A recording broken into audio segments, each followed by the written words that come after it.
What do you do if you're seeing someone and it's really good when you're together, but in between dates, you don't hear anything from him unless you initiate? Do you say something? Do you stop seeing him? These are the questions I'm going to be answering in today's video. I got a question from one of my followers about this, and I'm going to read it to you and then answer it here. So here's the question. I have a new love interest. It's been very slow moving, not like my previous attractions that had more desire and communication. You talk about true love, me, being less about the crazy whirlwind and more careful and considered, and I hope that this is what's going on. But my worry is that he isn't that into me, as I get nothing in terms of communication unless I initiate. He's told me that he's really not good at texting and speaking on the phone. I feel deeply connected to him, and when we're together, it's warm and familiar. I feel like I'm obsessing about the communication thing. When we do talk, it's as if it hasn't bothered him or distanced him at all. So I want to know whether to pursue this or let it go. This is a great question, and right off the bat, something that's striking in how this person is portraying this man is I'm seeing signs of unavailability. And what I'm seeing here is a person who can be very disconnected, but then when you reconnect, it's like nothing ever happened. When someone is more emotionally available, that disconnect, you'll feel it. And when you get back together, it won't be like you're just starting off where you left off. You'll kind of need to catch up in that connection. But someone who isn't experiencing that, who can just quickly disconnect and then come back, that could be a sign of unavailability. So that's the first thing I'm seeing here. What's really important to take into consideration here is a relationship is not just about how you feel when you're with somebody in person. It's also about how you feel when you're not together. And truthfully, I wouldn't feel great about this level of communication either. So this doesn't mean you need to give up on this person right away. What you can do here, if you are really interested in continuing things and seeing where it goes, is you can communicate. This is a great practice to help you learn how to be in a healthy relationship. So something that you can say to this person to communicate how you feel would be, I really enjoy our time together. It's great. I've also been having a hard time in between dates when I don't hear anything from you. I don't feel very important to you. How would you feel about calling or texting more often? And then you see what happens.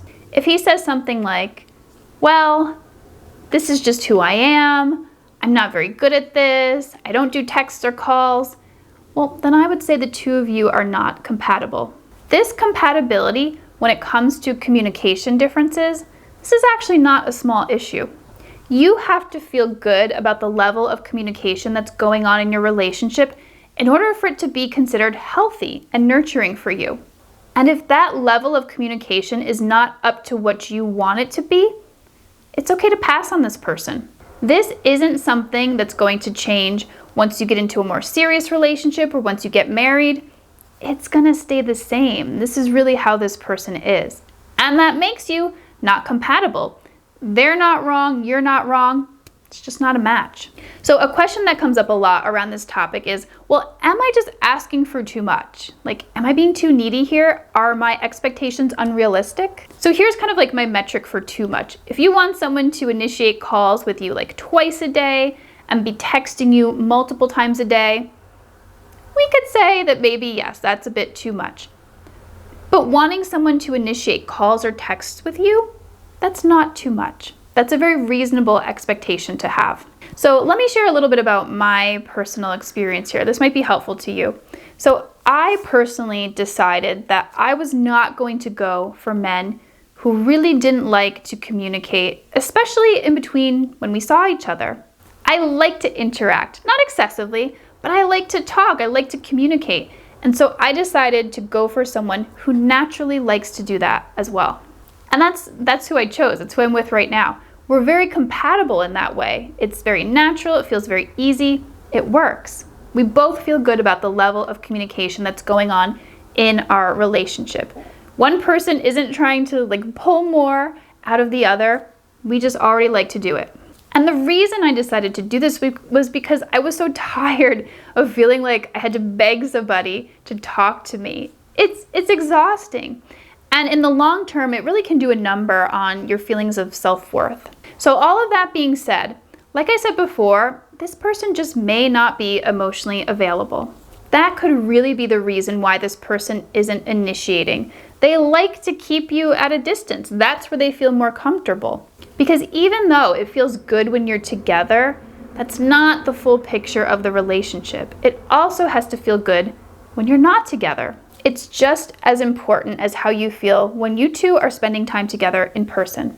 Now, if your mind or anyone who's listening to this starts to go into, well, but what if things could be different? What if I could help him to heal? What if he could open up and be more available? Stop right there. If someone is emotionally unavailable, there is nothing that you can do to change that. If they're going to change that, that's an inside job. That's a them job. There's nothing you can do to push that person along or to get them ready to do that. They can go do their own healing work, but it's not up to you to try to make this work. They have to be willing to do it on their own and most likely with some professional support. It's hard to do this just completely by yourself. And what I'm also guessing is going on here is, from what you've said, it sounds like you really don't know where you stand with this person. And as you said, you're also not sure how into you he is. And so I want to make it very clear here. In a healthy relationship, you do know where you stand with someone. Maybe not in the very, very beginning stages of dating, but it's pretty clear that this person is at least into you. They really like you. They make it clear to you. Now, they don't declare their love on the first date. That would be love bombing. But the relationship will gradually escalate. They'll call you, they'll text you, they'll eventually ask you to be their girlfriend. You'll have that talk about being official. So if that's not happening after a reasonable amount of time, like seeing someone for a couple weeks, a couple months, then you are completely justified in your concerns. If you want to know more about the signs that someone might not be ready for a relationship and could be emotionally unavailable, check out this video here.